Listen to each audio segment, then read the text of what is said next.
আছো? ভালো আছি। তুমি ভালো আছো? হ্যাঁ আছি ভালো। ভাত খাইছো? কোথায় যাইতেছো?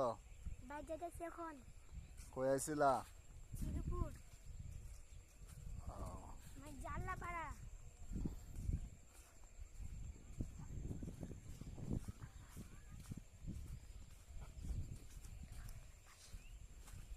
তোমার নাম কি বলো?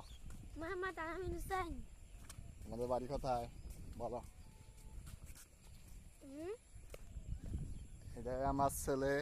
জানলা পাড়া। আমাদের কপাল ভালো, তার মা আমাদেরকে ছেড়ে চলে গেছে। দোয়া করবেন যেন আমরা ভালো থাকি, তার মা অনেক আরো সুখে থাকে। আল্লাহ যদি সুখ না দেয়, মানুষ কি জোর করে সুখ খুঁজে পায়? কিছুদিনের জন্য পাবে আর কি, সেটা সুখ মনে করে থাক।